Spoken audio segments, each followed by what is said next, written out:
Good morning, everyone. Welcome to our webinar. Dear stakeholders, colleagues, and friends joining us from Germany and Southern Africa. My name is Vera Massey from the Southern African German Chamber of Commerce and Industry, and I'll be your host for today's event. But before we begin, I would like to cover some housekeeping pointers and rules for today. We are recording the session, and by staying in the meeting, you agree, you give us the consent to record. We'll be sharing the webinar recording with you on our website after the event, and we'll send you a link to the recording via email. And your cameras and microphones are muted. Please use the Q&A function session to ask questions to the speakers. This event is organized by the Southern African German Chamber of Commerce and Industry. We are the official representative of the German economy in Southern Africa, and we are a membership-based company, while we also function as a service provider for companies and initiatives that are funded by various German ministries. We are one of the German chambers present around 150 locations around the world, and we are responsible for the SADC region. We have satellite offices in Lusaka and Maputo, and we also have a number of competence centers. I mention these because I'm sure many of you listeners are interested to touch base with us. I am the Water Portfolio Manager of the Competence Center Climate and Environment, but we also have portfolios for renewable energy, waste, Competence Center for Mining, Agriculture, Training and Industry. Please visit our website and see, if you don't know us yet, to who you might be interested to talk to. But without further ado, I think we can move over to the welcome. Unfortunately, my colleague Alexa was going to give the welcome note, but I just received a note that she says her computer has crashed, unfortunately. So I think I will give the opening speech instead. Yes, it is my great pleasure to welcome you to our online information session, Looking Ahead, Water Supply for Businesses in Johannesburg. Many of us in Johannesburg have been experiencing water cuts during scheduled infrastructure maintenance or due to unexpected damages. Such water cuts impact our personal lives, but also businesses who rely on municipal water supplies to provide a hygienic environment for their employees and for product integration and cleaning of their facilities. In today's event, Rand Water, Johannesburg Water, and the Municipal Infrastructure Agent will do their best to answer your questions, your burning questions regarding the current situation, as well as plans going forward to restore water supply in Johannesburg. In preparation for this event, we collated and categorized all your questions. Thank you very much for everyone to have asked these. There were plenty of questions for us to work with. Our panelists have really done their best to try and address as many of these questions as possible during the panel discussion. Furthermore, experts will share with you options on how you can buffer your business against water outages in the meantime, and Johannesburg Water will also provide some insights into how businesses may or may not be supported during this time. We would like to thank all panelists for making the time to engage with our stakeholders, to our listeners, and we hope that you find this event informative and really look forward to our continued engagement with you all. All right, so I'm sorry, now I will be doing all the talking. So the next segment is, before we begin with the panel discussion, I would like to show the results of the short survey that you kindly completed when you registered for this event. I'm going to share my screen very briefly. It's not a presentation. I will simply be sharing an image, and I hope you can see that. This is the outcome of your questions, where you had to answer yes or no if you were a South African business. You can see from this that this includes only South African businesses, but it includes South African businesses across the country, not just Johannesburg. You can see that the majority of listeners are relying on municipal water supply, and about 43% use water for product integration. That's quite an important point to make, because when there's no water, then production stops. We use water for cleaning equipment and the facility. About 69% of the respondents answered yes. And experiences, companies having or listeners having experienced water supply issues is quite high at 83%. And pretty much most are worried about water supply issues affecting them in future. And what I thought was really awesome is that about 70% of operations have actually adapted their operations to become more water resilient. So I thought you might want to see the outcome of your the time that you invested in in answering this question. Okay, great. All right, so now, yes, now that we have done that, I think we can start with a panel discussion so that some others will be able to do a little bit of the talking. Yeah, I would like to thank all the listeners for taking the time to specify questions to Rand Water and Johannesburg Water during the registration process. And yeah, we have tried to incorporate as many questions as possible into the upcoming panel discussion. And I would like to first introduce our three speakers that are part of this section, which is from Rand Water. Rand Water is represented today by Mr. Morgan Periachi from the Manager for Innovation and New Technology, as well as Obi Masia, who's the Manager for Partnerships and Stakeholders. Then also we have Dr. Zakhele Kuzwayo, who's Manager for Johannesburg Water's Innovation and Technology Unit, who will speak in a little bit. And Dr. and Luntu Ndalazi, who's the Chief Director, Infrastructure Planning, Delivery and Maintenance of the Municipal Infrastructure Support Agent. So these four speakers will be speaking over the next 20 minutes, I believe. And yes, I think we start with short-term strategic interventions that address water supply interruptions that are currently affecting residents and businesses in Johannesburg. And the first question goes to Rand Water, who is the regional bulk water supplier to the Gauteng and neighboring provinces.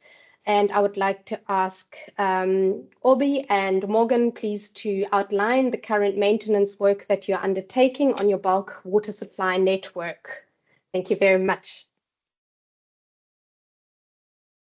Okay, no, thank you, Vera. I will take this question. Good morning, colleagues. Good afternoon, if there are people elsewhere from the world. Rand Water, I think I'll start with a bit of a background. Rand Water, we are a 120-year water utility, having been established in 1903. The reason why Rand Water was established, it was to supply water to the gold mines in Johannesburg. And then from there on, there was a lot of development in terms of water. There was a reliance on groundwater at the time. However, the decision was taken to say that we're going to take water from the Vaal. That happened in the 1920s. And then we have got two major water treatment works. The first one being Zekerbosch. It's called Zekerbosch Water Treatment Works that provides the bulk of our water, around 2,800 megaliters. And then we've got Vereeniging, which supplies about 1,200 megaliters of water per day. And then on average, I would say during peak demand season, we provide about 5,000 megaliters to Gauteng, mainly Gauteng, the three metros being Joburg, City of Tshwane, and then Ekurhuleni.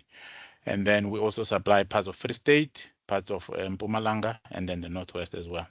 And then we've got 4 major pump stations from where we pump this water because the Vaal area is at the lower point. So we have to lift all the water all the way to Johannesburg and further on up until areas like Rustenburg and some areas in Mpumalanga as well. And then we've got about 3,500 kilometers of pipelines. And then these are major pipelines, large diameters up to 3,500. So when you have a shutdown or if you have any issue on it, it takes a bit of time to shut it down and work on it and make sure that you restore the water afterwards. However, we maintain the system by making sure that we've got enough reservoirs. Currently, we have got 6 large reservoirs where we store the water and then we distribute the water to the customers. And then in terms of the maintenance and infrastructure development, those two, they are interlinked in that when we augment the systems, we augment the schemes, we make sure that the new systems have to be incorporated into the old or existing lines. So we have to shut down for those purposes. And then in terms of the augmentation, currently we have got what we call Station 5 or Zekerbosch new plant, where we are busy constructing a 600 megaliter plant to augment the supply to the customers.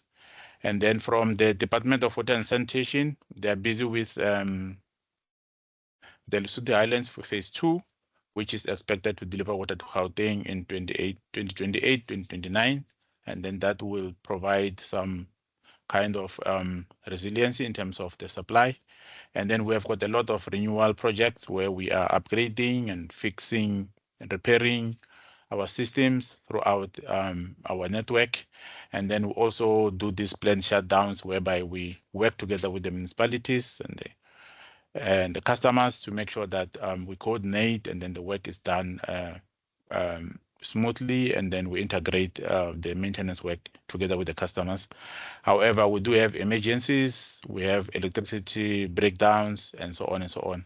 And then we also have our normal, or what we call routine maintenance that we do on a day-to-day basis. I think Mr.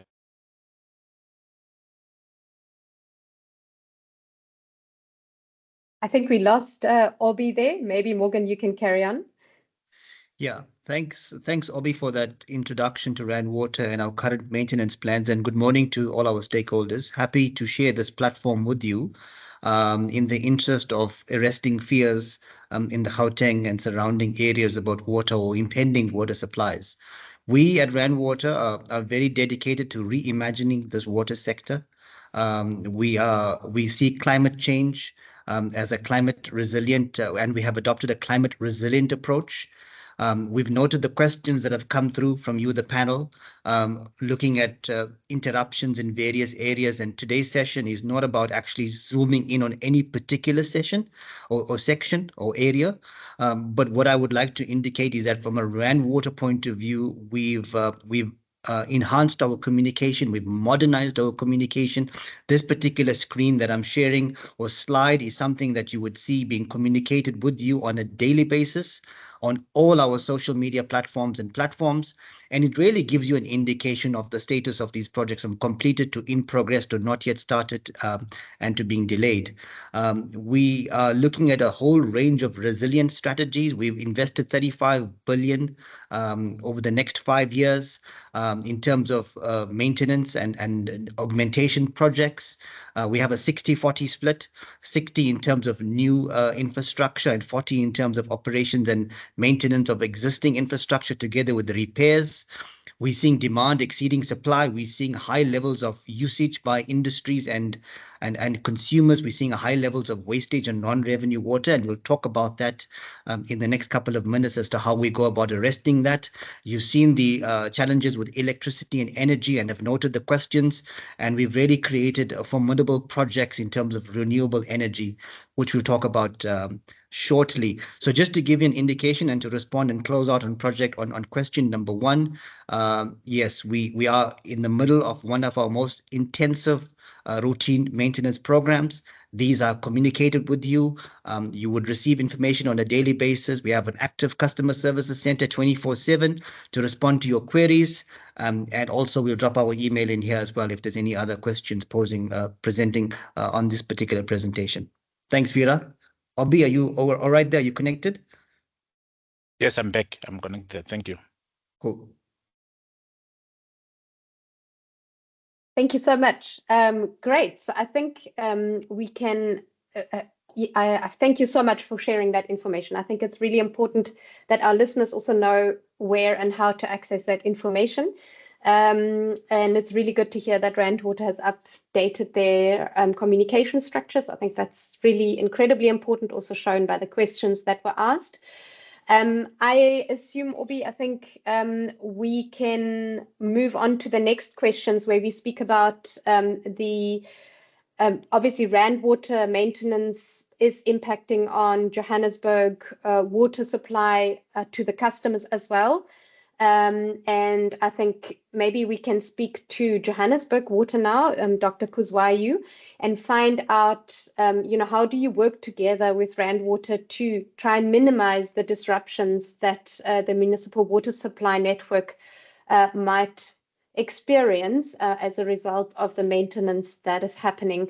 Because I would imagine that you are closely collaborating, you are discussing when things, when things start and when things are ending, and to make sure that the supply is restored. I think a couple of keywords perhaps just to throw in at the beginning was there were some concerns raised about water pressure in the pipes, water pressure in high-lying areas, and also water pressure in higher buildings above first floor. If you can touch on some of those things as well, and maybe give an indication as to the duration of how this is going to go. So thank you very much. Over to you, Dr. Kuzwayo. Good morning, everyone. In the panel, I'll try and address some of the questions. I thought perhaps maybe Rand Water could have answered the first one, but it's fine. So basically, Joburg Water and Rand Water have a standing MOU in place, and we are basically partners where decisions are made with everything that we do. So in terms of our current arrangement, what concerns Rand Water naturally concerns Joburg Water. So we do have a meetings that take place continuously to make sure that, of course, we're on the same page. As you all aware, of course, the current shutdowns are based on Rand Water maintenance. So we've had to engage continuously to ensure that, of course, we're both on the same page. So to answer the first question in a nutshell, that is our relationship with Rand Water. Perhaps also Morgan can come through to elaborate further from his side on our relationship. Thanks.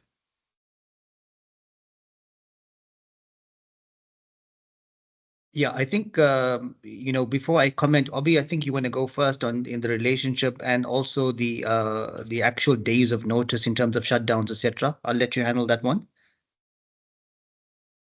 Thanks, Morgan. In terms of the MOU, as Dr. Kuzwayo explained, is that we have to give our customers 21 days notice before any shutdown can take place. However, this is negotiated between the parties where we sit down, we look at the customers that will be impacted, and then there's a plan in terms of contingency measures to say what will happen if we close water in this area, how will the customers be impacted, who are the customers, and then we make plans also in terms of alternative water supply. So during the planning, during the execution, the teams, they come together. There are several meetings that take place throughout to make sure that the maintenance is done successfully and is executed well in terms of the plans. And then also in terms of the planning, in terms of the project as well, that also happens where we come together and plan the projects ahead together so that there is money that is set aside or budget set aside for this to be able to happen. But then in terms of the maintenance, we do have an ongoing communication, and then we establish a team that work closely up until the shutdown is completed. Thank you. Thank you. Would you like to add? Yeah, Okay, just to add to that, I think that, to the forum members, these maintenance programs are quite intensive in terms of planning and pre-planning. So we actually have, we start with our planning at least 2 years in advance. We're starting to move towards non-interruptive, non-disruptive repairs, where we don't actually restrict flow and pressure. So these are some of the new innovations and advancements that are coming through. We're starting to move towards non-destructive testing, inspection of pipes and valves using data analytics and using smart technologies. So the reimagination of Rand Water's value chain is currently happening and in execution. But the message that we would like to leave you with is that these maintenance programs are planned. Our contractors are available on site. It runs like clockwork in most instances, and communication is reinforced. Thank you. All right, thanks, Morgan. Sorry, Vera, I'd asked Morgan to come through from the Rand Water side. Just to add on to the processes where, of course, we're a bit more downstream after the planning. So then Joburg Water would put in place provisions to make sure, of course, that we have our citizens covered, where we have tankers in various areas. We have standby teams to make sure this whole thing is successful. And of course, the only issue we have is, of course, is about the other bulk users, which may need a bit more information and a bit more communication in terms of how then they can plan for themselves. Because, of course, we can't plan for large volumes. Of course, different entities, of course, would have different requirements from a commercial perspective. So basically, that's our relationship, where we are a bit more downstream, but otherwise we're all on the same page. We work together closely, continuously, even in areas beyond just, the shutdowns and such. Thanks. Thank you so much. Also, perhaps, is there, can you maybe, Dr. Kuzayo, tell the listeners maybe where they can find information? Must they maybe follow Johannesburg Water on Facebook or WhatsApp groups or the website or email addresses? Are there any sort of channels that they can find information on? All the channels you've mentioned are basically ones we use. Basically, on most social medias, we are there. We also have the LinkedIn page where we share information continuously. So you don't have to look very far if you're looking for information from our systems in terms of where we are, whether it's reservoir levels and such. So the general platforms for most social media are there. And of course, if you want to go to our website, it's also there as well. So it's the general avenues you'd look at and which are covered. Of course, you have to look closely at times to make sure you get what you're looking for. But otherwise, we're out there. If you don't have to look too far or too hard, we're out there. And then, of course, there are avenues where you can call in as well if you need to get our call center and whichever else route you want to use. Basically, we're trying to be accessible as much as possible to everybody and anyone who would like to get information in terms of how we operate and, more importantly, on interruptions and such. Thanks. Thank you so much. I have one last question to this topic and then we move forward. You mentioned Rand Water gives 21 days notice to Johannesburg Water. So then, I would imagine, because businesses asked with regards to, how much time they can be given to prepare for an outage for them, for example, if production is impacted on their side. So do you think, there's going to, that sort of shutdown time, the notification time could be maybe made a little bit longer? Is there any problems to that? Because I would imagine if Johannesburg Water learns about it 21 days before, then the notification of their customers then might also get a little bit further delayed. So are there discussions about having it ready sort of like 3 weeks before? I think 3 weeks would probably be quite a good time also for businesses to know in advance if their productions are going to be impacted. Not sure who wants to answer that. Maybe Rand Water, I'm not sure. Well, perhaps both Rand Water and I can answer, but on our side, I'll use the current shutdown that is taking place, that is 7-day one. I think before even a month had basically lapsed, we're already communicating through various streams about, of course, the shutdown. So we do it as early as possible, and I can assure you, with the involvement I had as well directly, is that a month ahead, we already started with informing individuals on what will be happening. The only issue I have is that most of the customers and the stakeholders, they seem to struggle to find information in the right sources. So perhaps we could improve on the right platforms. I mean, you can't wait for newspapers to give you information. Is it possible for the users to be more vigilant in terms of checking their social media and such? Because when you miss information, then you complain down the line. It's not as though the information wasn't there. It's a case, of course, not being visible in terms of you as a customer looking for information out there, because you can't do more than put it out there. The reading's on you. Thank you very much. Thank you so much. I think that should have answered some of those questions. Right, so I think we can now move over to there were a lot of questions that were asked that listeners are concerned about water security in the medium and in the long term. And I'd like to give first maybe Rand Water the opportunity to speak about their long-term strategic plans, and then move over to Johannesburg Water and then also NISA. Thank you very much. Rand Water first. All right, thanks. I'll take that question first, and then Obi, you can come in as well. Yeah, we look at a 20 to 25 to 30-year planning period. We look at the census data, we look at population growth and urbanization and all these trends. We look at all the climate mitigation factors. So our strategy at Rand Water is an innovation-driven, risk-based strategy, where we look at all the risks that's currently impacting upon our organization and how do we go about mitigating that. And I noticed there were some questions on day zero, etc. That's not going to happen within our area of supply or within our management control. We have a vested interest in actually ensuring water security and water resilience through our climate resilience strategies. As most of you know, we are importing water from Lesotho through the Lesotho Highland Scheme, and that comes on board shortly as well. So that's one area. But we are also divesting our portfolio of source waters from surface water. We're heavily investing now in terms of groundwater, using satellite technologies to find groundwater and hence create decentralized water treatment systems. We are heavily investing in non-revenue water reduction. I'll talk about that shortly. But I think the low-hanging fruit, what we call climate resilience strategy opportunity, is water reuse. So through our partnerships, example with Johannesburg Water and also with Mfuleni and other municipalities, we are moving very, very rapidly in the water reuse space. From not just operations and maintenance, but also ownership of wastewater or water recovery facilities.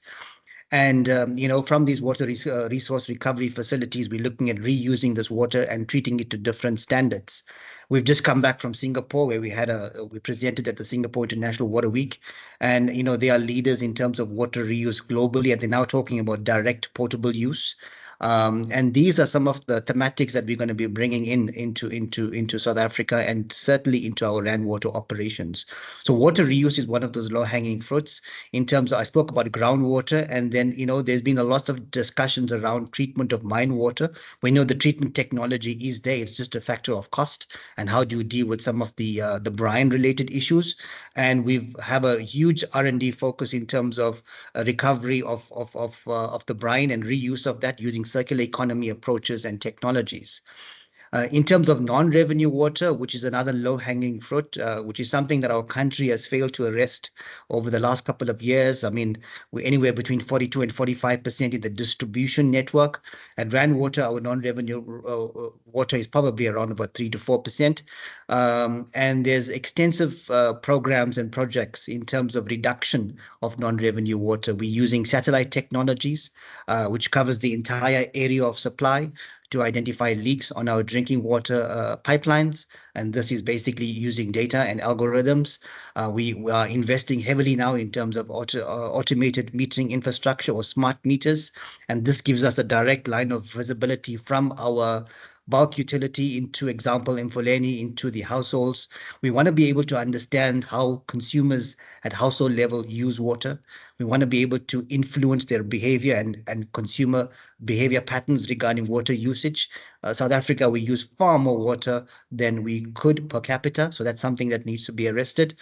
We're looking heavily in terms of non-revenue water reduction by fixing our pipes in a proactive manner.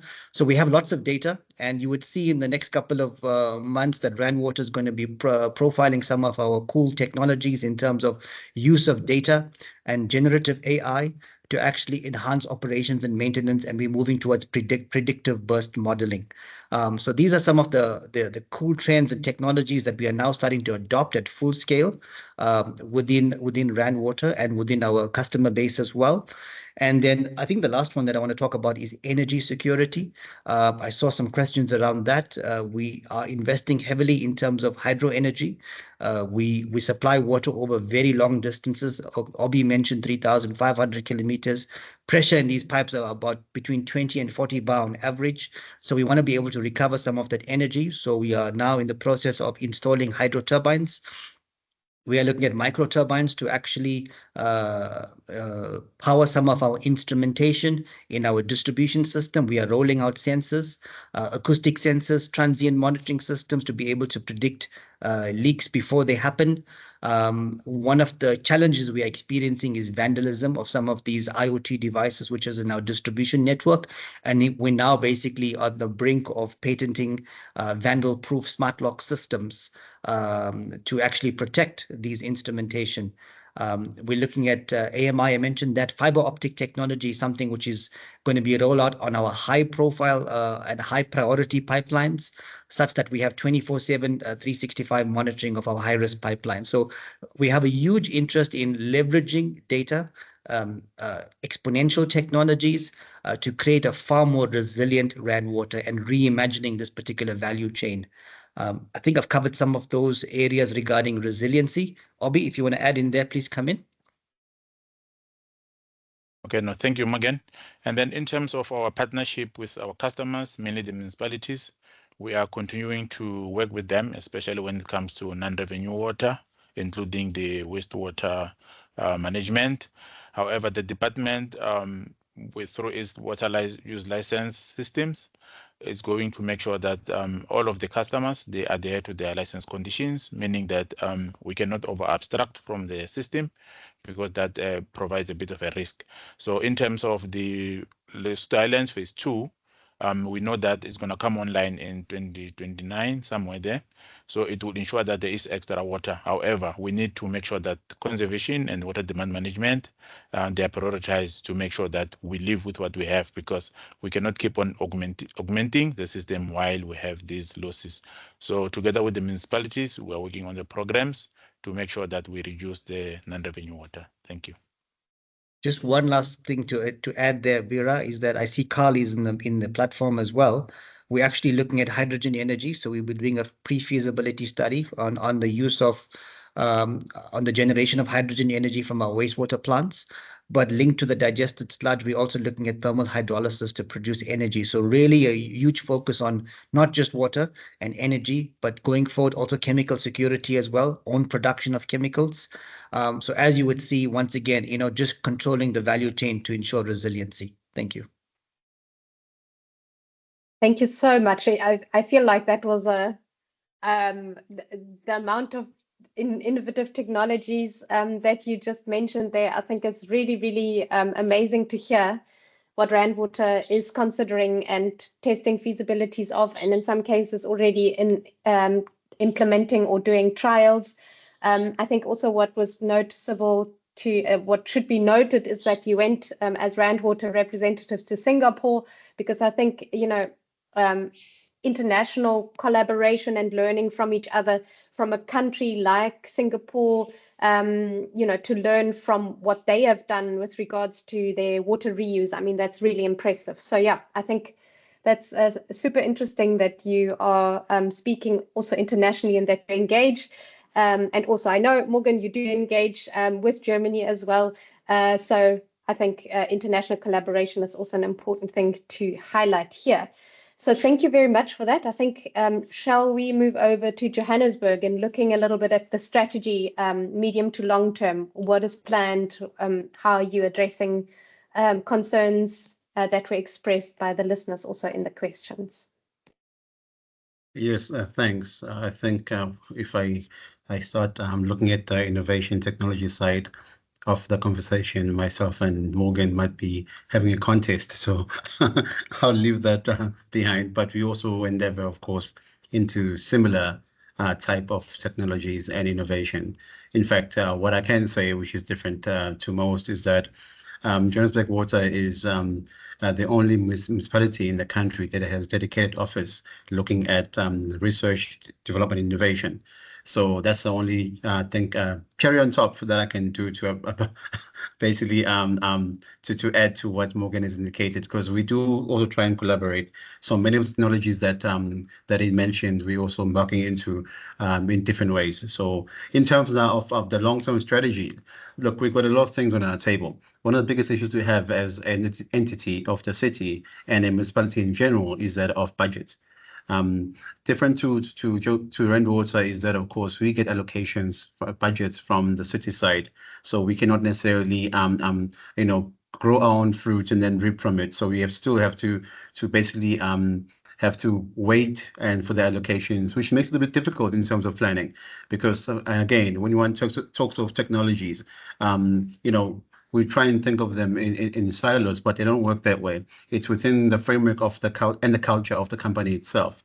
So, and of course, within that limited budget, you must try and be innovative, which is a bit difficult. Then, of course, we need to be creative. So what we're doing differently is that we're looking at innovation in every different department that's in the company, meaning that we won't isolate, for instance, a technology while we're playing with it.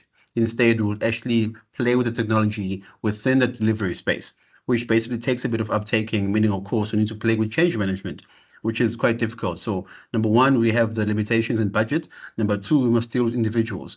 And number three, you must also make sure that whatever we put on the ground, we test accordingly. So we're very big on piloting and demonstrating. For every technology that comes within the shores of Joburg Water, it needs to be vetted accordingly for us, meaning that, of course, we need to pilot it.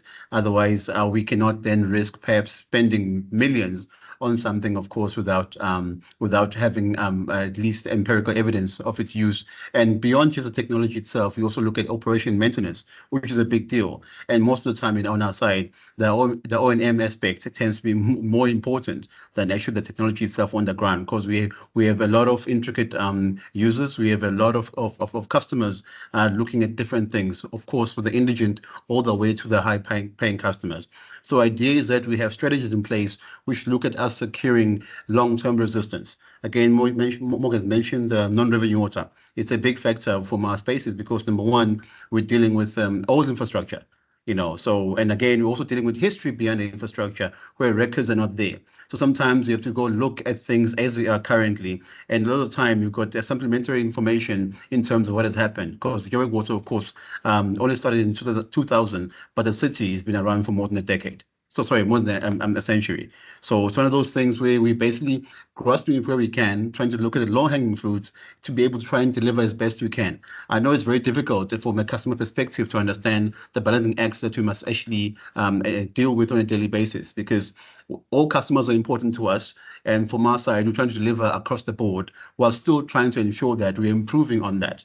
So it's one of those dynamic factors where we're always playing a balancing game. Of course, finance comes in as well as all other departments. And we're also competing for resources within the company itself. So it's a very delicate and very complex situation we're dealing with in terms of the long-term strategy. But of course, what we are doing well right now, which is coming out, is that we're forming focus groups. Basically, not just one person or one department moving in one direction. We have teams that are dedicated from finance to project management, to engineering, to planning, to try and make sure that whatever projects we play with, of course, I mustn't forget myself, innovation technology in those teams, to make sure we're trying to get sustainable solutions going forward, not just one, but we're not playing holes anymore. We're trying to basically deal with the whole issue holistically. And I think that has a better chance of winning long term than what we've been doing in the past, where we are patching up, where, of course, we have holes. Thanks. Thank you very much for that insight. I think there's some reflective, information in here, also looking, into the past, what can be done better in future. And I hope it also puts the listeners' minds at ease that, there is quite a lot of innovation happening. There's ways of looking at it differently and trying to streamline operations and the way new projects are done. And it's quite interesting what you said also about the pilot studies, because I think some of our listeners that represent technology providers asked how they can work together with Rand Water, Johannesburg Water, and MISA for that matter, I suppose, as well, to work on new technologies that can make things better. And I think the key word here is piloting. Pilot plants, you got to show that it works on the ground before you even think about, investing from Johannesburg side. I think one thing that perhaps we could still maybe say a couple of words to is revenue collection. What's happening on that front, on all levels, so to speak. I know that you've got a lot of different kinds of customers, and revenue collection does still seem to be a bit of an issue, especially if you think about the revenue having to go back into the maintenance of the infrastructure. So maybe a couple of words to that. Maybe we start with Johannesburg Water. Yes, revenue collection. No one wants to pay for water. No one wants to pay for anything. But of course, the idea is for our systems to basically be updated to a point where we can enhance revenue collection. For instance, now looking at the metering space, there's a lot of noise around the metering space. And as Morgan indicated, that we're looking into advanced metering infrastructure. Meaning that, of course, we need to make sure the customer becomes part of the stakeholder group at the forefront of the technology itself. Because right now it seems there's separation between the customer and the utility. And the idea is to make sure we're all on the same page. Again, that requires technology to be involved to make sure we can improve on how, number one, accuracy of the reading, as well as how we can get the money in, and of course, how we can then be able to have a direct relationship with the customer. Because what's missing, I think, what was missing for many years and many decades is that the customer has been sort of in the backseat of the car, whereas right now we're trying to bring the customer to be basically a passenger of the car. Of course, the driving bit to be ourselves, but we need the passenger to be there, to be able to pick out on some things which, number one, I mean, there's a lot of disputes when it comes to revenue collection. You know, we have meters that are leaking. We have meters that are no longer working. We have a lot of issues and claims. So the idea now is to bring all this into a platform where we both congruent in how we go forward. So there's a lot of focus right now at Johannesburg Water in terms of technology and how to advance the metering space. Thanks. Thank you so much. Yeah, I'm not sure if Randwater wants to comment on that, or if that's not as relevant to you, since you just got some very big customers that are not the end users that are sitting in here. But yeah, not sure. I'll leave it up to you. Yeah, I think it is important. At the bulk level, we have zonal meters, and whilst we have inline flow meters, we're also looking at clamp-on meters, working with the German tech on that. But more importantly, we want to have full sight of the value chain. We want to understand source to source. If one wants to actually influence consumer behavior and one wants to actually make a tangible difference in terms of reduction of leaks, we need to have full sight of the value chain. So with our almost, management of the assets of Mfuleni district municipality and local municipality, we would be implementing AMI technology across the value chain from bulk into reticulation, and having a one-sided view in terms of how water is being used, where it's being lost, such that we can actually, one, start to fix it in a quicker response rate, but two, to collect this data, because the future of the water sector is going to be built on data. And this is going to be having a tremendous positive impact in terms of how we respond and moving towards a proactive water utility. So I see some of the comments there about name dropping, etc. I'm typing a comment to you, but we're actually de-risking, and I think Dr. Zach spoke about it. We're investing a lot of money and funds of our own in terms of understanding new technologies, de-risking it at a full-scale level, and then implementation.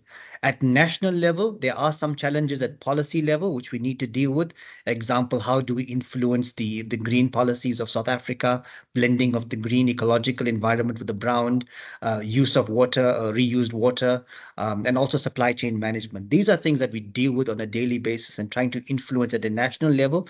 But I can assure you is that there's never been a more exciting time to be in the water sector and a water professional, given the plethora of solutions that are now available to create resiliency. I'll leave it as that, Vera. Thank you so much. And I think since you've mentioned national, I think I'd like to just give MISA also an opportunity to speak about, the Municipal Infrastructure Support Agent, Luntu. If you can say a few words, I think you don't just support Johannesburg. Obviously, you're there to support municipalities and the infrastructure endeavors in the entire country. What are your thoughts on, building medium and long-term resilience? Thank you very much, Vera, and good morning, colleagues at large in the platform. Randwater and Joburg Water has done justice to the question. We have, over the years, learned a lot of lessons. We've got supply, or rather we will not get to day zero, as the question was seemed to be asking. There seem to be, from the national perspective, I'll come there. In terms of demand and supply, we have sufficient. We are on the firm grounds in terms of the water resources. There are complementary resources that are being explored. Morgan has touched on them, issues of groundwater, exploration, and otherwise. So we're quite on firm grounds. And the partnership with the Lesotho Highland Water is something that we are utilizing as a basis of ensuring that there's a continuous growth and supply. But the biggest threat, which is something that I want to touch on, is the issue of operation and maintenance. And that's why Rand Water is doing the repairs currently that they are implementing. And it's the biggest threat, not just for Joburg, but across the Gauteng region. If it's something that we need to maximize, there are interventions that are being implemented at national level. I'll touch on two partnerships that we are having. I think Dr. Kuzwayo raised the issue of financing. I'm glad that there's partnership that is on board. The Development Bank of Southern Africa is looking into the issues of non-revenue water in municipalities. And there's also the new Development Bank, which is on board currently doing assessments to ensure that we tackle these issues and these threats that we are experiencing in regards to operation and maintenance. And again, Rand Water is part of the National Steering Committee that is looking into the non-revenue water, which is the biggest thing, again, exploring these alternative technologies that we can utilize. So there's a lot of mechanisms and measures that are being put in place to ensure that we try to alleviate the issues.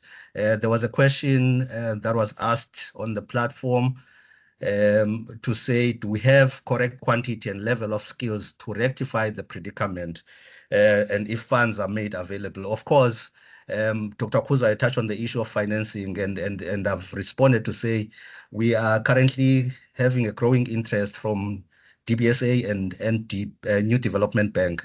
And again, in terms of the skill, that's where MISA comes in to train municipal officials in terms of operation and maintenance. So we're coming, and that's a gradual growth.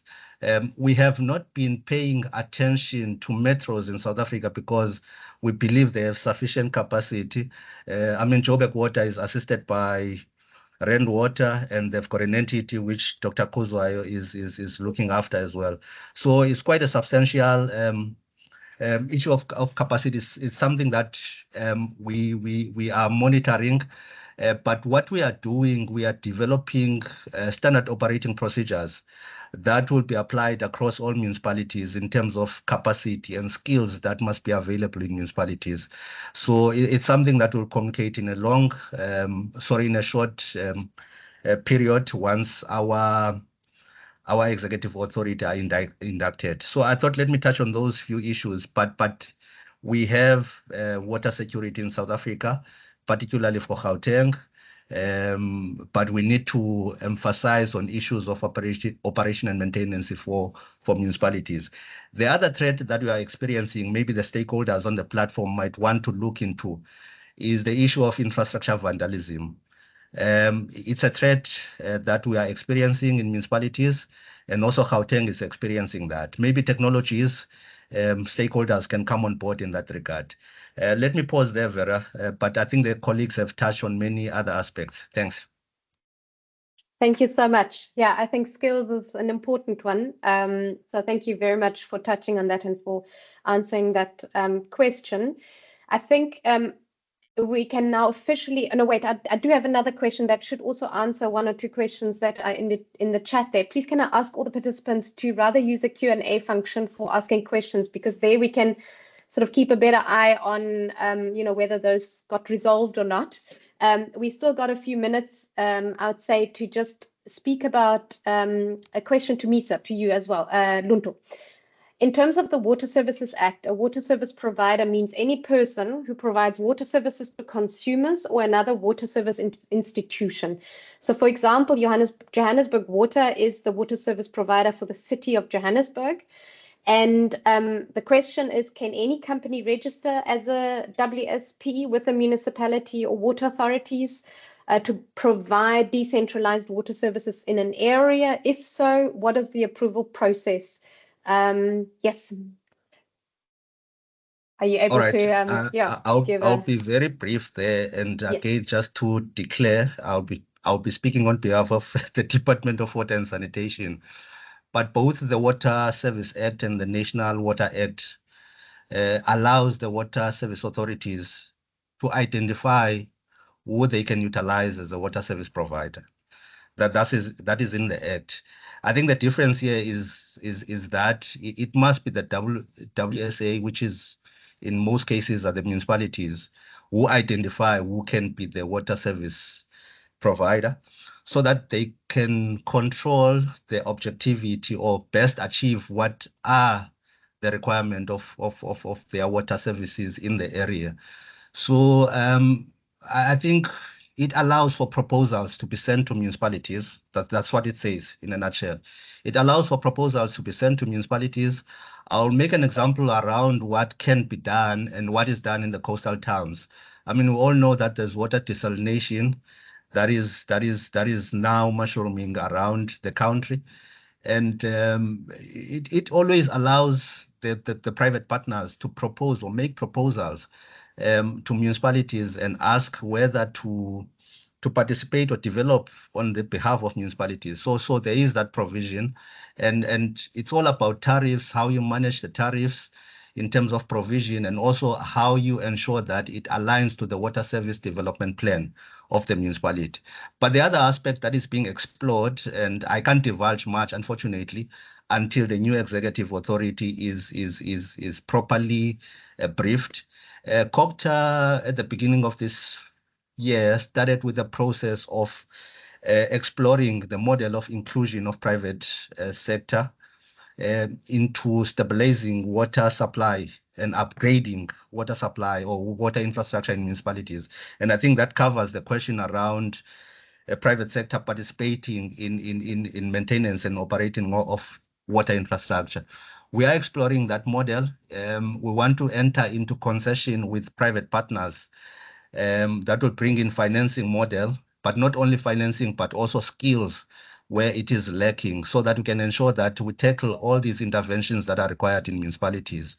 So once we brief the new executive authority, we'll then go into a rollout of how to invite private partners to be on board into various areas, not just for Gauteng, but around the country or across the country. We have partitioned it into provinces, so there will be a concession for each of the provinces that we enter into. But that is something that we are developing.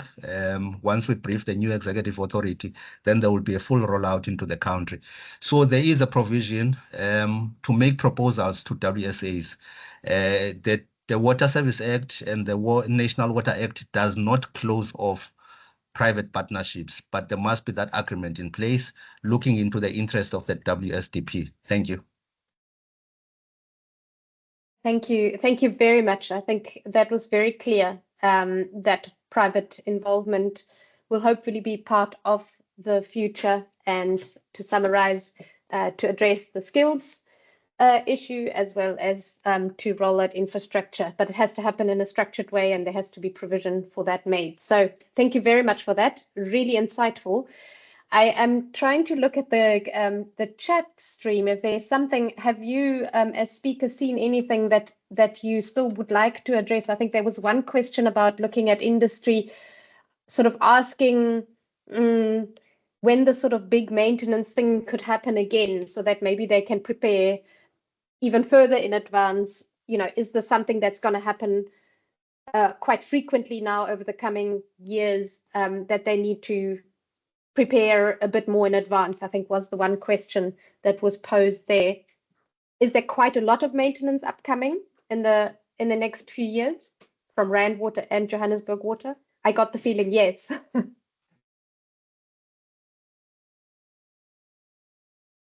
I think I can speak on that. Okay, I can add.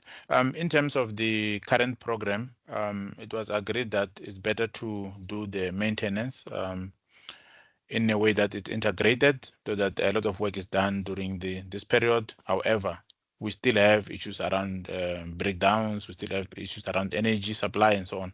So you sometimes have, unfortunately, those shutdowns that you do not plan for. But in terms of the maintenance and the planning, as we indicated, it's going to be communicated, so the customers can always look out for the communication as we indicated.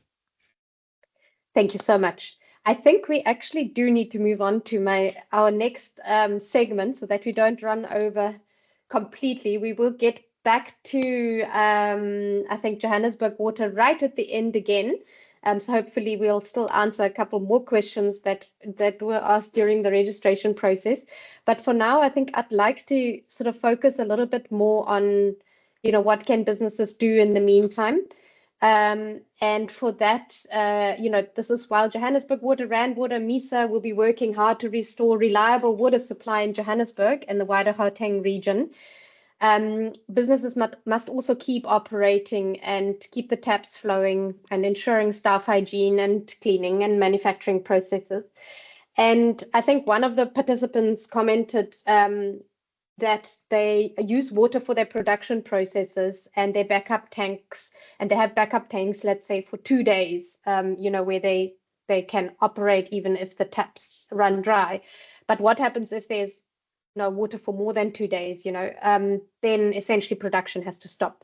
So I think this is quite an important thing to consider for industry to remain resilient and to keep going and hopefully growing.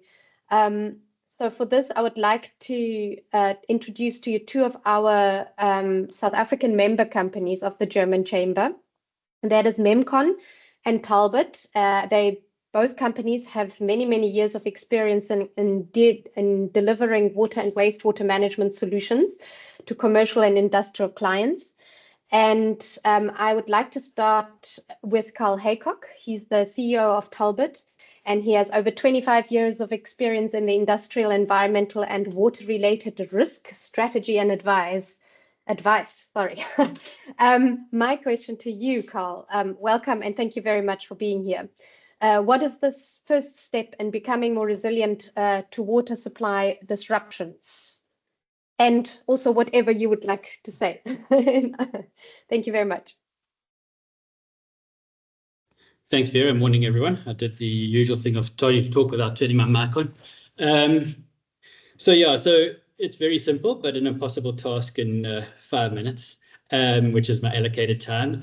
But just before going into that, I think just, from my perspective, just sitting in this session and, listening to, what Rand Water and Johannesburg Water are doing, it's very, very inspiring to hear the level of innovation and IP that's being applied, and that's being aspired for within our water space in South Africa. So, that's a very, very positive step forward. And another aspect is not just a Gauteng issue. So yes, there is this maintenance at the moment, that's dominating the headlines in Gauteng, and I think a lot of has been, I think it may be overblown a little bit. But water risk is perpetually present for the private sector. And when I'm talking about private sector, I'm talking about private sector industry and mining, etc. So your industrial and commercial entities in the private sector, and that's related to climate change type events. So we've seen that in KZN a couple of years ago. You're seeing it in the Western Cape right now, where there will be water disruptions associated with climatic events, etc. So just because we're doing maintenance doesn't mean it's going to go away, and we don't have to worry about it in future, and we don't have to worry about water scarcity in future. And I think the other aspect is not just the responsibility of the public sector to solve for it. There's a lot that the private sector can do to help themselves in the process. So answering your question, the first step is understand your water use. So the water balance plus, I call it. Define your water risk, and then develop your own water strategy. So water risk can manifest in a number of, 3 broad categories, essentially. So quantity / availability, quality, and then one of the aspects that's often not considered is cost. So, we've already spoken about data, what's already been spoken about. So the old adage, you can't manage what you don't measure. It rings very, very true in this space, particularly in the industrial space. So, in support of your understanding your risk, you've got to have data. You need to have data. So you need to have the data of, know the volume of water that's coming into your site. So water in, water out, both in product and in waste. And then having some idea, if you're an industrial process, mining process, of where that water is going within your system, and understanding your water use / demand in the regional context. One of the other risks that we've seen relatively recently emerge is water quality related risks.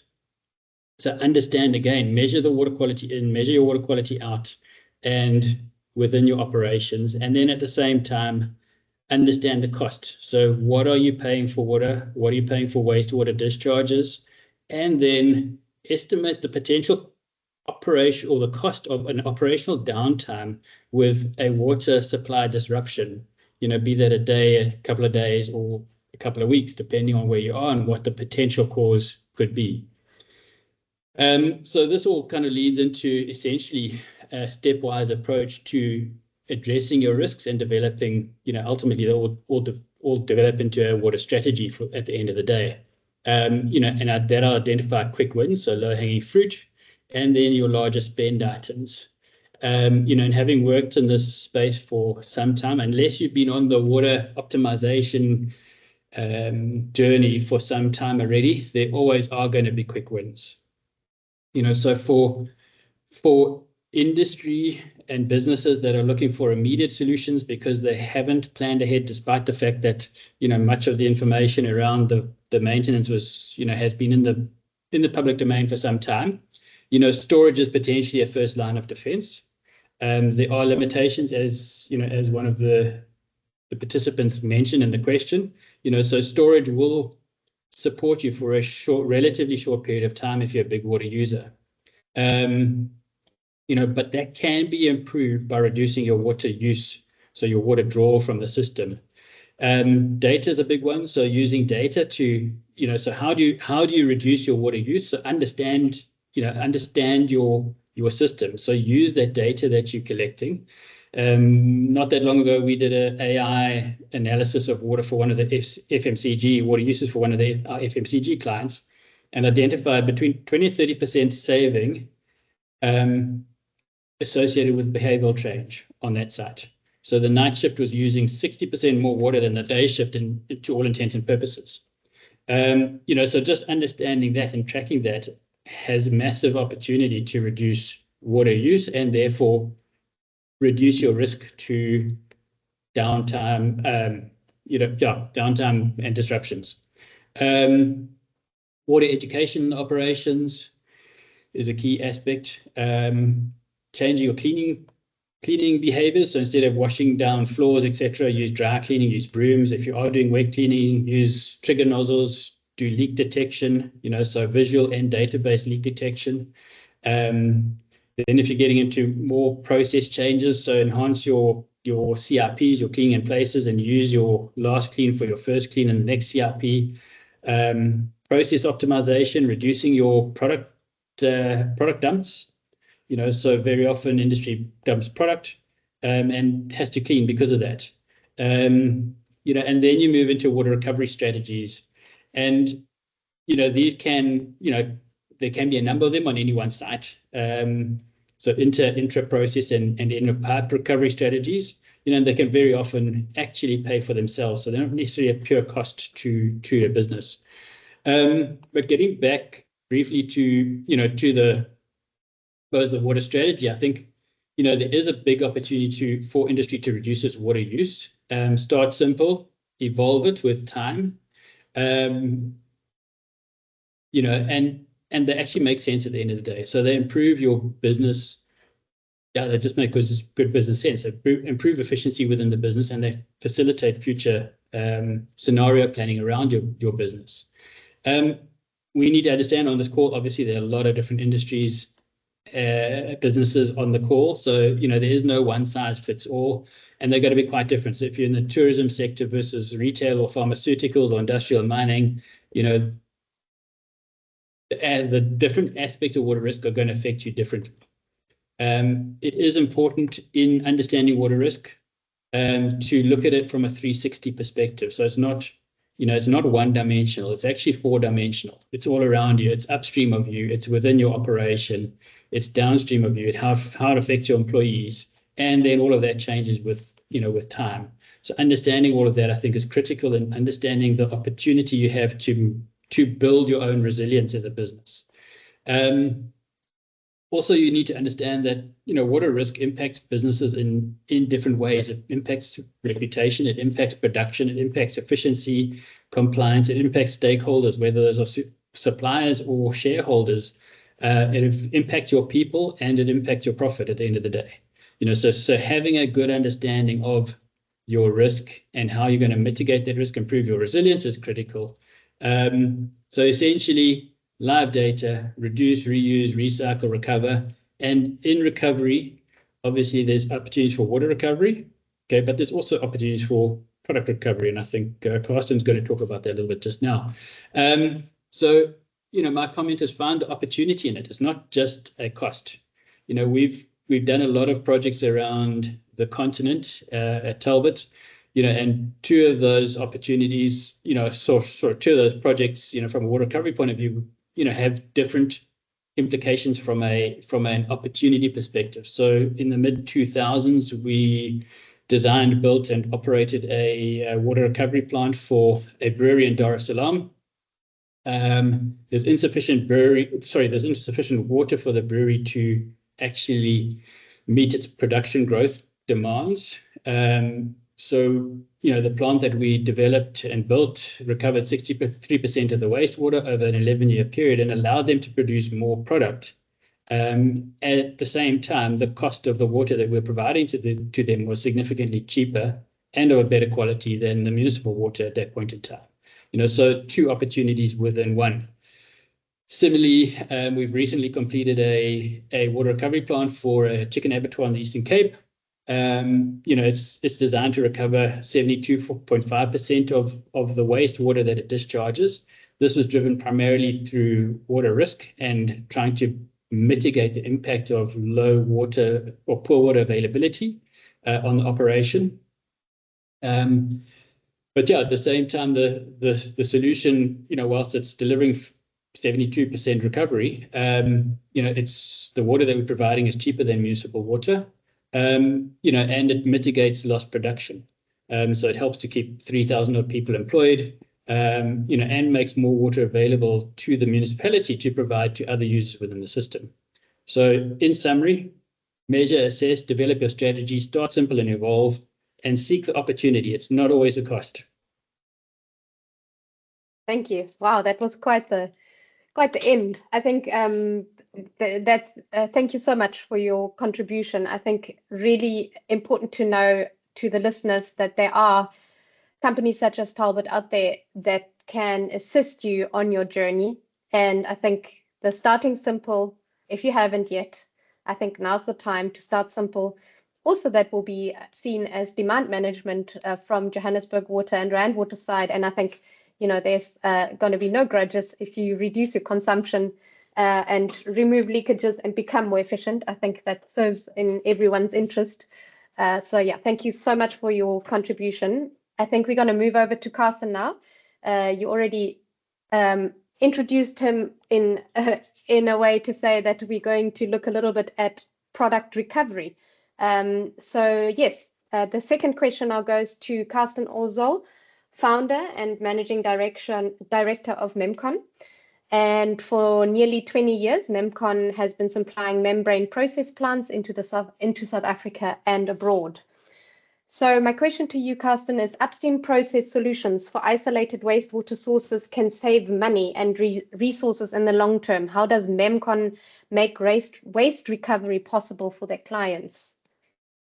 Yeah, the floor is yours. Thanks. Excellent, awesome. Yeah, thanks, Vera, for the introduction and giving us the platform here. I'll try to keep it short, and I'm gonna throw some pretty pictures out now. I think pictures talk a lot more than just explaining it maybe in words. And there are lots of listeners now where we've been before. They know us, we know them.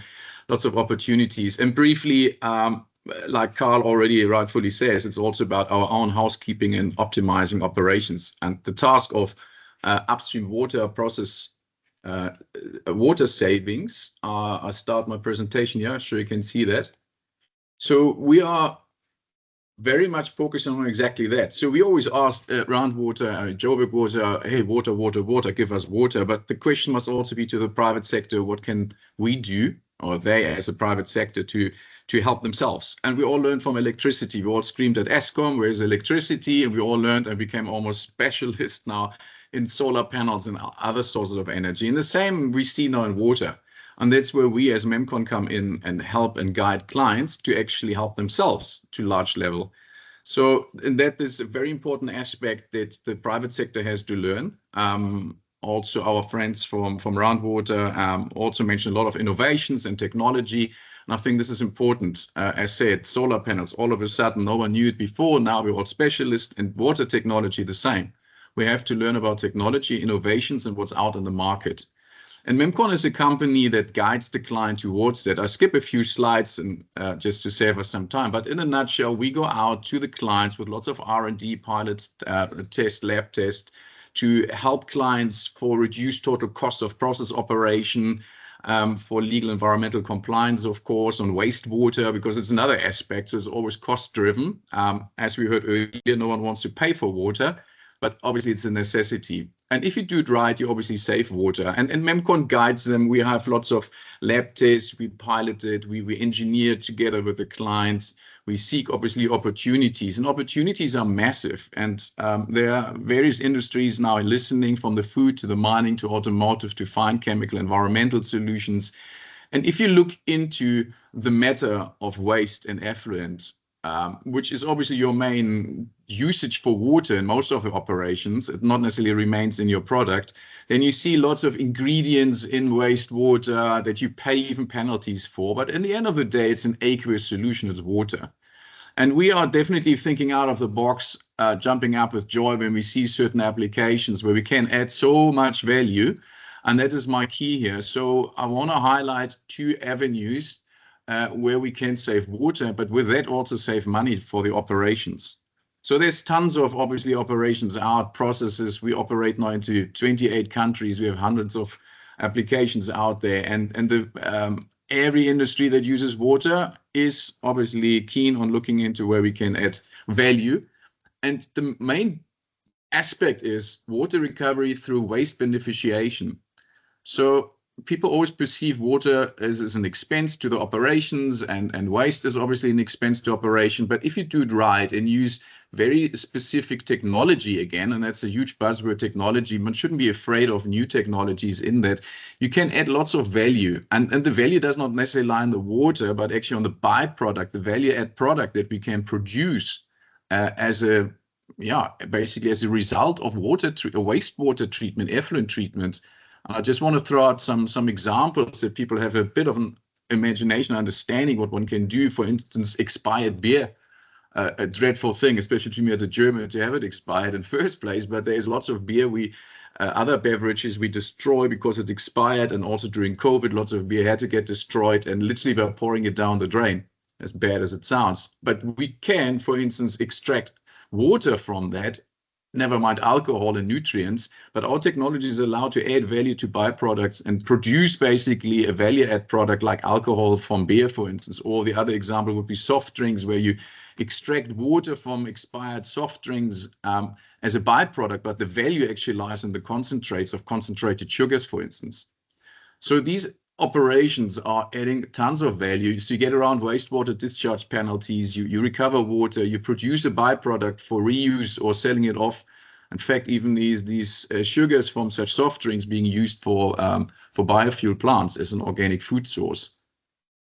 And just for other industries that might listen, in the polymer manufacturing, so we had a project in the PVC manufacturing for window frames, so that wash water from that operation obviously got lots of polymers in there, PVC polymers, and you see the picture top left, where we literally extract with innovative technologies water, return PVC polymers for operations, have water for rinse and other usages.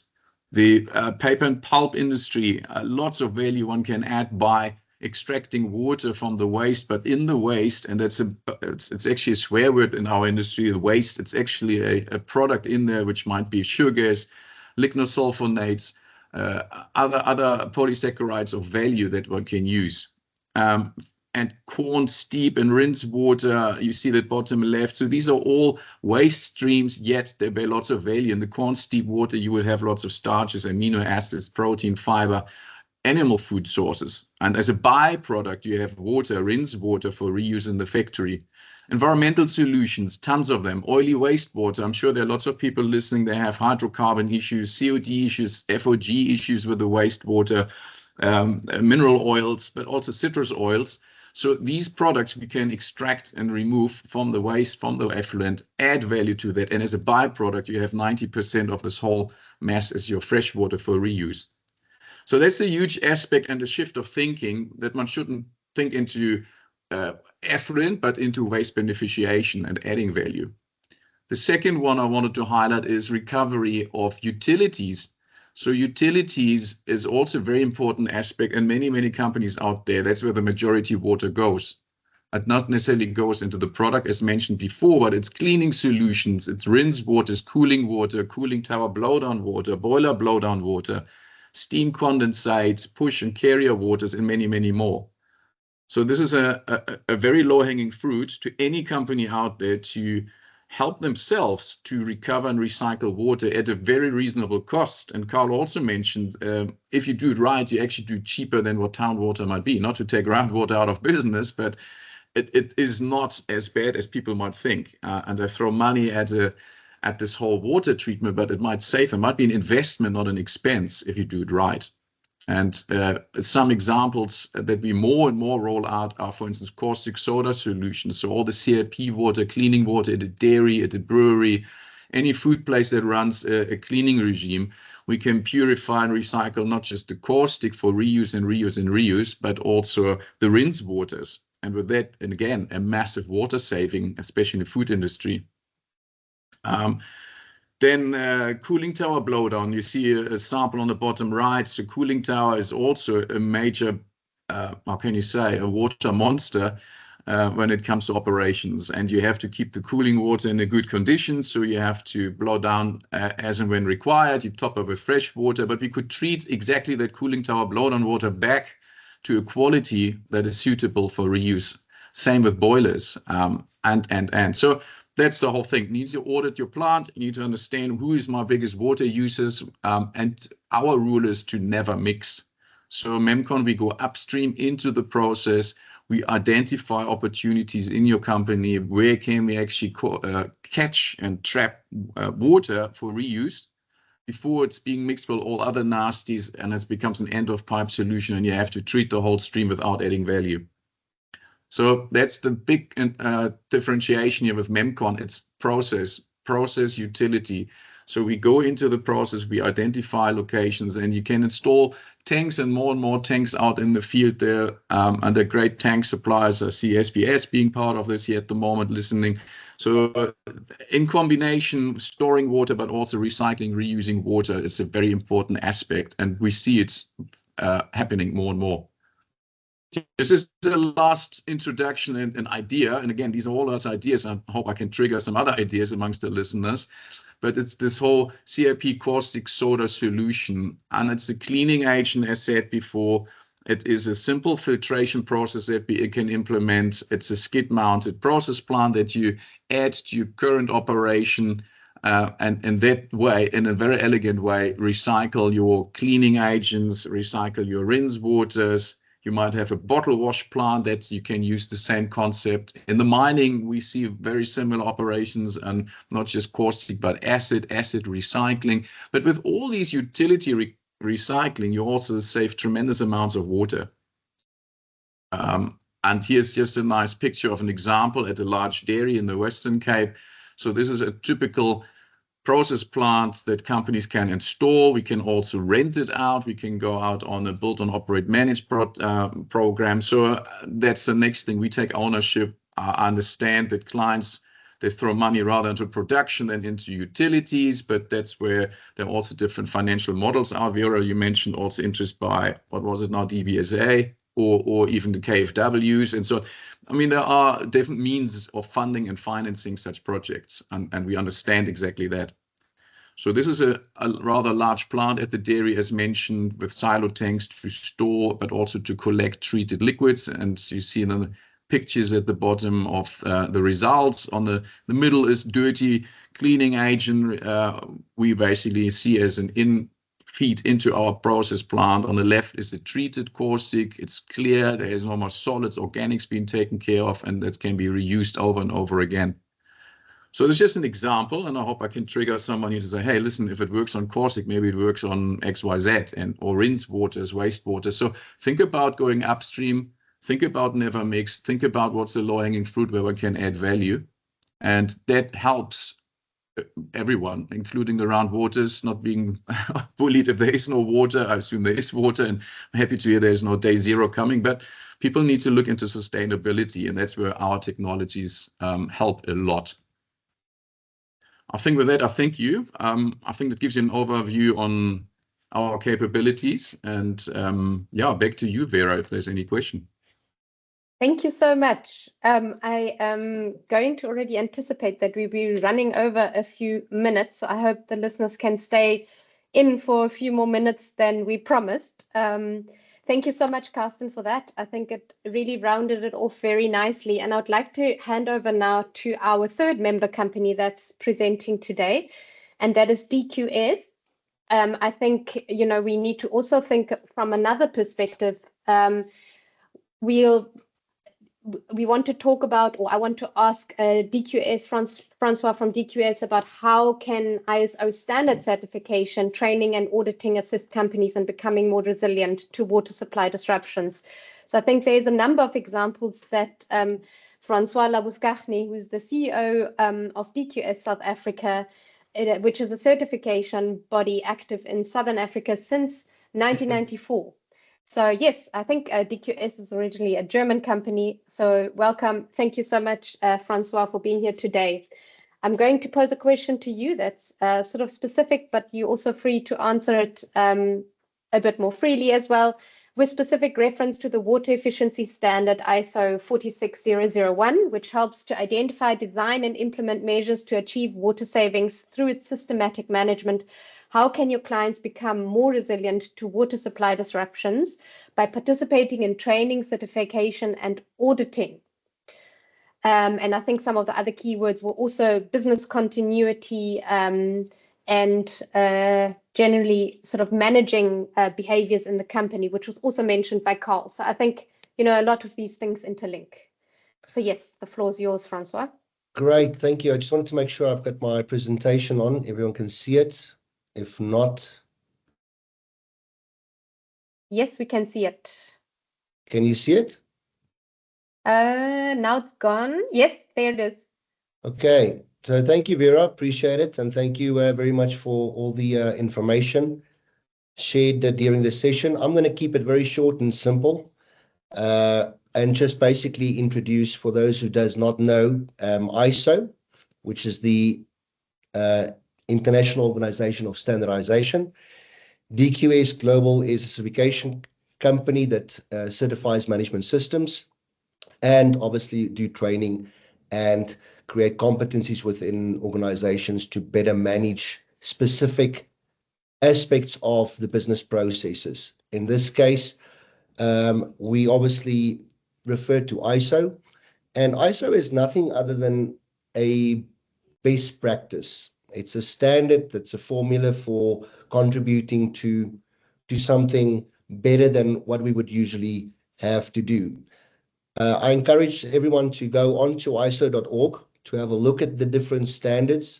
And these standards are obviously designed by technical committees globally. They sit down and they say, well, what's the best practices? How does this specific country deal with, in this case, water management? The same with Australia, the same with Switzerland, Germany, etc.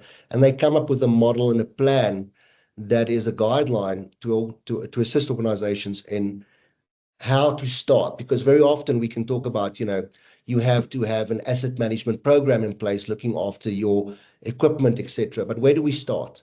The same with, you know, when we say, how do you effectively manage water? Where do we start? You know, do we start with training? Do we start with the guidelines really then outlines, and it's a step-by-step process for organizations to then follow. I think the more important part then is that, you know, we talk about a business, and a business owner would sit and say, well, I have so many things that I have to deal with, whether it's legal compliance, and if it's not legal compliance, it is labor law, and if it's not labor law, it is maintenance on my machinery. If it's not that, it's a customer that needs product. And all of a sudden, also, I've got all of these other things that penetrates into the organization that really affects me running a smooth operation. And we call it the whirlwind. And it's very, very often referred to that if you've got 30 things to do on a punch list, you end up not doing any of it. And what the standards really do is it sort of brings everything back to maybe those 3 mission critical activities that you need to focus on. This is a complete strategy as far as the 26,000 standard is concerned, which is the Water Efficiency Management System standard. And like any other standard, it basically looks at the PDCA cycle, the planning part, understanding what you have, what the risks are within your organization based on water supply, and how are you then going to implement plans, monitor it, act on where decisions you've made has not worked to the point that you wanted it to work, and then ultimately plan on how to continually improve. I think on the right-hand side, you'll see it's really important and I think Morgan mentioned that you need to, if you can't measure it, you can't manage it. So you need to understand what risks there are in line with your water disruption needs, and then put processes in place, technologies. This results in a management system, but then also really important is the ability for your employees and management to have the necessary competency and skills to drive this strategy and vision forward.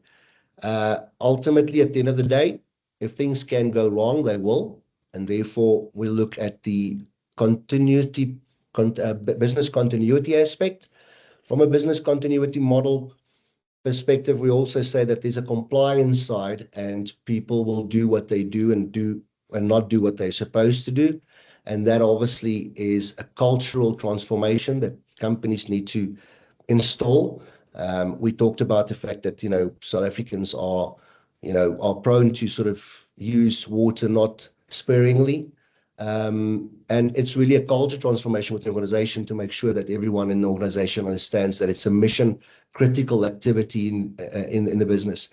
The business continuity aspect, if things can go wrong, like I said, resilience in times of crisis is basically depicted that the organization can manage its business in times of crisis or continue to do so. And then the last part there was the one related to the data capturing side. And I think that with all of these different animals that's attacking organizations from all over the place, it's very difficult to manage these things on Excel spreadsheets these days. And technology really is going to have to play a much bigger role in how organizations manage its risks. From that perspective, that data will relate to good management review information, which will obviously then allow for better corrective action measures. And then at the same point in time, taking consideration that you've got outsourced processes, that you have to rely on your internal audit processes, inspections, and continuous risk assessments. And ultimately, where the certification side comes in is the independent verification of whether what you say you do actually happens in the business itself. So I'm not going to go too deep into that, but what I would like to just highlight is some standards that one needs to consider would be the ISO 46001, which is the Water Efficiency Management Standard. I think it coincides with ISO 31000, which is the Enterprise Risk Management Standard. But you cannot do that in separation to looking at ISO 31010, which is the methodologies of what type of risk assessment you apply to assess the company's risk in relation to water management. The next one is 14,000, well-known standard on environmental management, identifying impacts and aspects. Business continuity, ISO 22000, 22301, business resilience, just basically making sure you've identified what can go wrong and have backup plans. And then the other one, water footprint assessment.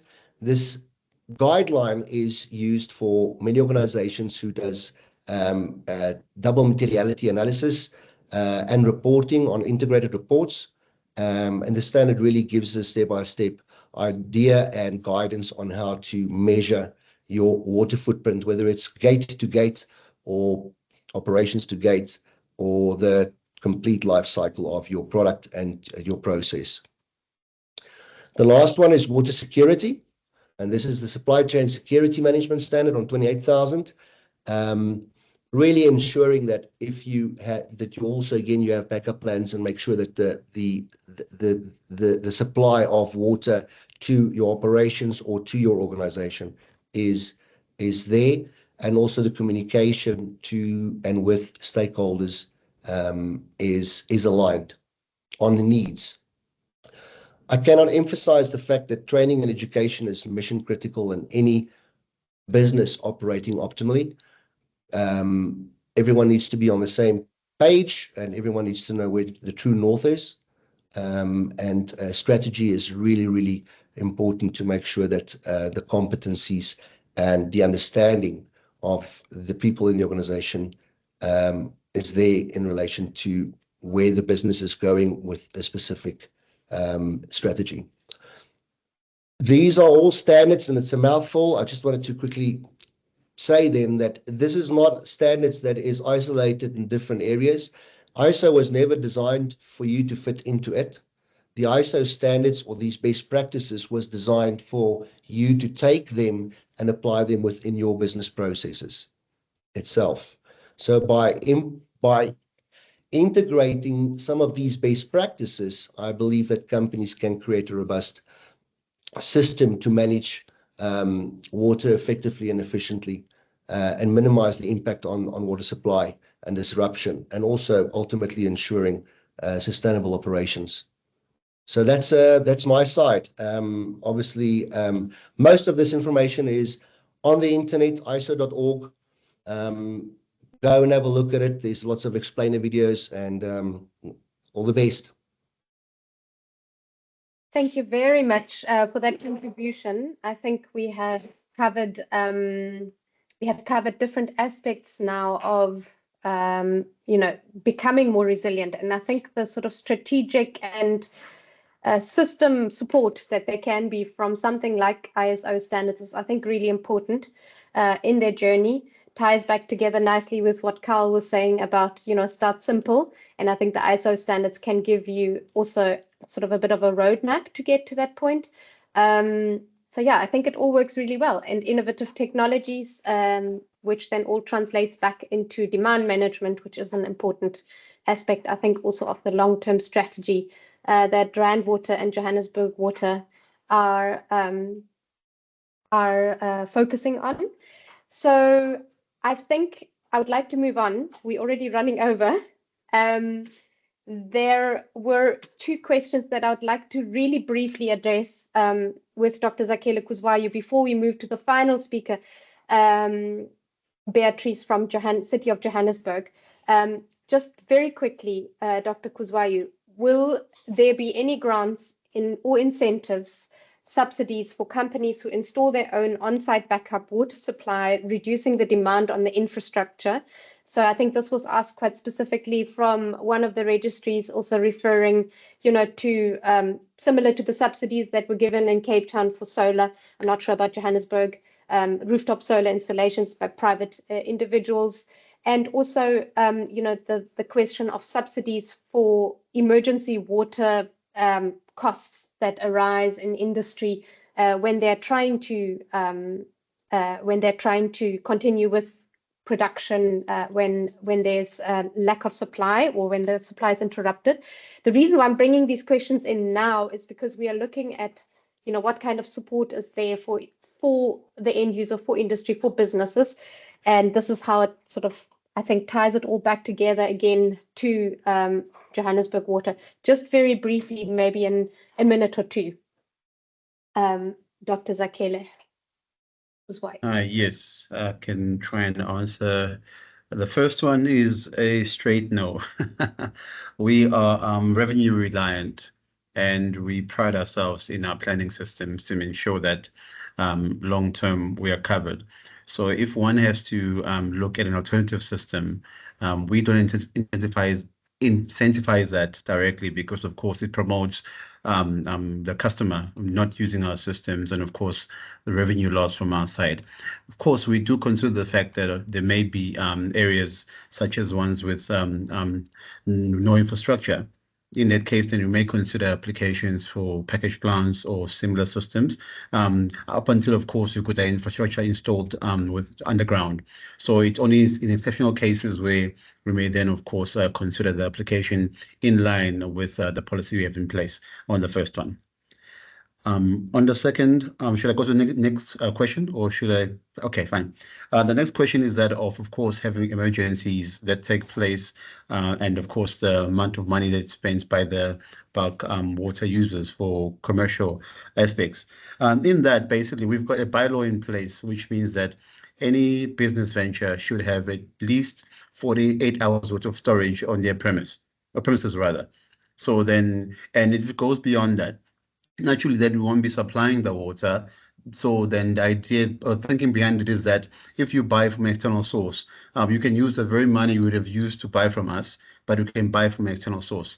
The difference is that, of course, then thereafter people look for different qualities, whereas we've perhaps I'll use an analogy you just given to me that if Joburg Water is a Toyota, and then of course once we drop off and the individual goes and buys a BMW or a Rolls Royce, whatever the case may be, we're not responsible for those. So ultimately, our understanding is that when the water's not available, there should be then the money that was being paid naturally to the water from the tap, which would then, of course, be paid to elsewhere.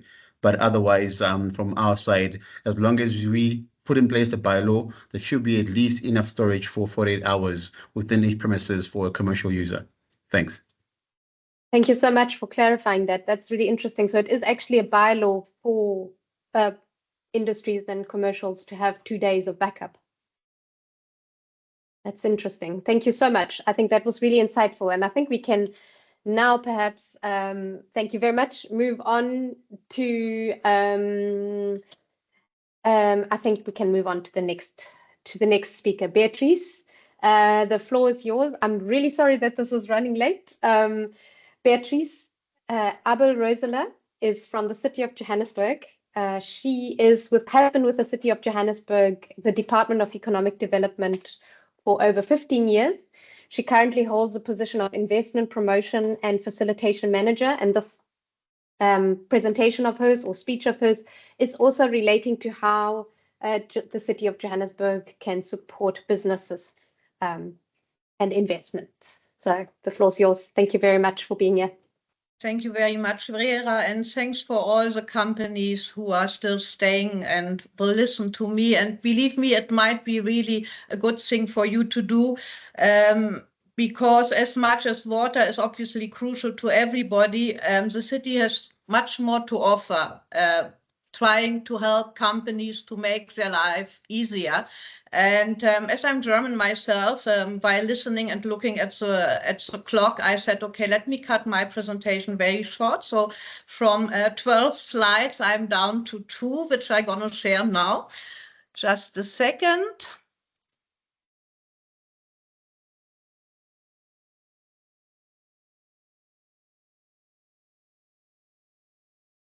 Here we go. Can you see my presentation? Wonderful. Let me quickly go on. Here we go. So I cut out basically the whole promotional part of what I'm doing. So you see, I'm with the City of Johannesburg, with the Department of Economic Development. I'm responsible for investment promotion and facilitation. Here you have now the whole circle of my work. The promotional part would be to tell you how amazing Johannesburg is. And I can do that, but I don't have the time to do that. And seeing that so many companies are in the room, I'm assuming that there is a basic interest into Johannesburg. So I'm going to go straight into the facilitation and aftercare part of it. That's the structure of the city of Johannesburg. And in red, you have the Department of Economic Development. Now, my job is to assist businesses, local and foreign companies, to find their way through the city. And quite often, you find that business is saying, oh, government, we are not interested. Well, let me tell you, you should be interested, because your interactions with government most probably will all be happening on the municipal level. And that, in terms of Johannesburg, would be those departments which you see on the slide. Now, particularly for medium and small companies, that's very overwhelming, I believe. And knowing the German attitude to how they expect things to be done, I believe it is much easier if you would contact me, speak to me about your challenges. You may even do that in German, which might make it even easier to you. And then I can identify out of this bouquet of city entities, which entity is relevant for your issue. And I'm going to quickly go over a couple of them, which are always coming back. So we had Joburg Water, and Dr. Zek is one of the most responsive partners I have in the city. If a company has an issue around water, he will always come on board. He will direct me to the right colleague within Johannesburg Water. We have then as well important nowadays, always city power. And it's not only about load shedding. It is things like a data center needs a particular amount of electricity per se, might need particularly substations and cables. And then you are trying to call city power yourself, and that you might find it quite difficult. Speak to me about your needs when it comes to power, and I might not be able to do miracles, but I will be able to make sure that somebody speaks to you and explains it to you. Right now, we have a very interesting pilot. When it comes to power, there is possibility for load shedding exemption. I'm just doing that with a German pharmaceutical company. We are going through the process. Depending on what part of business, what sector of business you are in, there might be an option for you to get an exemption from load shedding. But it's not easy. I'm doing it myself the first time with this company. But speak to me. Then there is development planning. The Department of Development Planning is responsible for whatever is related to space in Johannesburg. So you would have your township declarations, you would have your zoning issues, your site development, your building plans. Some of these things are usually very, very quick. But I give you an example, site development plans. If you bring in an application for a site development plan, lots of those departments which you are seeing here need to sign the plan off. That can take time. If you are making me aware about that, I can follow up. I can make sure that the turnaround time is quick. Another quite important department is group finance. We are speaking revenue and rates, and shame, I was feeling for Dr. Zek when you were asking about rates collection, right? Because actually Joburg Water is not collecting the rates on their own. As lots of you here in Johannesburg might know, you will get your municipal bill where everything is included, your electricity, your water, your waste, and so forth and so on. So people might be absolutely willing to pay for water, but they might have other issues. Therefore, they are not paying their bill. So that's just, a shout out to Dr. Zek. It's a problem. Having said that, if you are buying property in the city of Johannesburg, you might need a clearance certificate from rates and taxes. I can help you to get that. there are other entities here on the list. There's environment and infrastructure. If you need an environment application for a certificate, we can speed this process up as well. Once again, I will keep it short. I will put my email address in the little box. Please don't hesitate to send me an email, to give me a bell, and I will always be happy to assist. I can only help you if you contact me. So don't hesitate, speak to me, and I'm very happy to try my very best. Thank you. Thank you so much. That was really interesting. I think it's like you say, people got to know that you exist and people got to contact you if they would like assistance. So I think this was a very, very useful information to the listeners, I hope. And yeah, if you can leave your email address in the chat, that would be fantastic. And also really great to hear that the departments are working together, that you work together with Zakele in Johannesburg Water. Really good to hear. Yeah, I think we are at the end. I would like to thank all the panelists to have taken this time to take part in this event. I am very happy with the turnout. I think the fact that we're running 15 minutes late and we do still have 89 external listeners shows that this was an interesting event. And we really hope that you enjoyed it, that you found it interesting, and that the information that was presented to you was of interest to you, that I hopefully you felt heard. We did try our best. And yeah, we hope that you will be looking at yourself as well as at the city of Johannesburg and Randwater. Look, what can you do inside your own business? How can you make your water use more efficient? And I think, you know, the survey showed that 70% of you have already considered this. So the remaining 30%, I encourage you to have a look at your water efficiency and try and make yourself, also help yourself and try and make yourself more resilient. And you know now that there are companies out there that can assist you. Also look at standards to give you some guidance on how to achieve it.